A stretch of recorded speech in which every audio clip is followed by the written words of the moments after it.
Hi friends, ఈ వీడియోలో సేవ శాలివాన ఎంప్లాయీస్ వెల్ఫేర్ అసోసియేషన్ నిర్వహించిన మోటివేషన్ క్లాసెస్ కు సంబంధించిన విద్యార్థులకు ఈ వీడియోలో ఈ రోజున ప్రపంచంలో పోటీతత్వం బాగా పెరిగిపోయింది. పోటీ పరీక్షలకు సమాయత్తం అవుతున్న విద్యార్థులు పోటీని ఎదుర్కొనే విషయంలో ఎంతో మానసిక ఒత్తిడికి లోనవుతున్నారు. ఏ పరీక్ష చూసినా, ఏ ఉద్యోగానికి సంబంధించిన ఇంటర్వ్యూ చూసినా పోస్టులు తక్కువగా ఉంటాయి, అభ్యర్థులు ఎక్కువగా ఉంటారు. అలాంటి పరిస్థితుల్లో విద్యార్థులు వారు అనుకున్నది సాధించాలంటే ఎంతో కష్టపడాల్సి ఉంటుంది. రాత్రింబవలు చదువుతూ పుస్తకాలతోనే నిరంతరం సాహసం చేయవలసి ఉంటుంది. మరి ఇలాంటి క్లిష్టమైన పరిస్థితుల్లో కలిగే మానసిక సంఘర్షణను ఎలా ఎదుర్కోవాలి, ఒకవేళ ఓటమి ఎదురైనా కుంగిపోకుండా మళ్ళీ విజయం సాధించే దిశగా ఎలా అడుగులు వేయాలి అనే విషయాల మీద అవగాహన కల్పించేందుకు సేవ అనగా శాలివాన ఎంప్లాయీస్ వెల్ఫేర్ అసోసియేషన్ తరఫున డాక్టర్ రవిశంకర్ ప్రజాపతి అధ్యక్షతన ఫిబ్రవరి 4వ తేదీన ఆదివారం రోజున బాగలింగంపల్లిలోని సుందరయ్య విజ్ఞాన కేంద్రంలో ఒకరోజు మోటివేషనల్ క్లాసెస్ ప్రోగ్రాం ఏర్పాటు చేయడం జరిగింది. శాలివాన కులంలో జన్మించి చిన్న స్థాయి నుండి అంచెలంచెలుగా ఎదిగి ఎంతో ఉన్నత స్థాయికి వెళ్లిన కొంతమంది కుల ప్రముఖులచే ఈ యొక్క మోటివేషనల్ కార్యక్రమం నిర్వహించబడింది.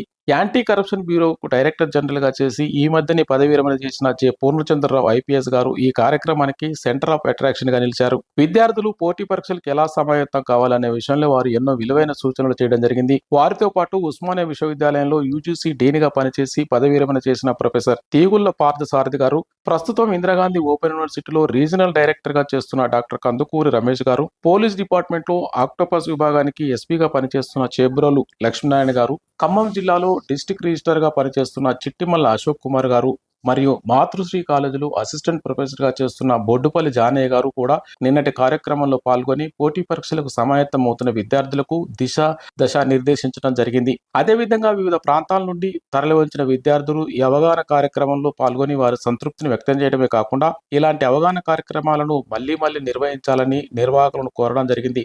ఈ సందర్భంగా శాలివాన ఉద్యోగుల సంక్షేమ సంఘం రాష్ట్ర అధ్యక్షులు డాక్టర్ రవిశంకర్ ప్రజాపతి మాట్లాడుతూ, ప్రతి సంవత్సరం ఎన్నో కార్యక్రమాలు చేపడుతున్న సేవ ఈసారి మొదటిసారిగా ఇలాంటి విద్యార్థుల అవగాహన కార్యక్రమాలు చేపట్టిందని, విద్యార్థుల కోరిక మేరకు ఇలాంటి కార్యక్రమాలు భవిష్యత్తులో మరిన్ని చేపడతామని, నేటి విద్యార్థులు రేపటి భావి భారత నిర్మాతలని, వారి విజ్ఞాన సముపార్జనలో పాలు పంచుకోవడం ఎంతో సంతోషాన్ని, సంతృప్తిని కలిగించిందని అన్నారు. ఈ కార్యక్రమంలో శాలివాన ఉద్యోగుల సంక్షేమ సంఘానికి చెందిన కార్యవర్గ సభ్యులు మరెందరో శ్రేయాభిలాషులు పాల్గొన్నారు. Thank you.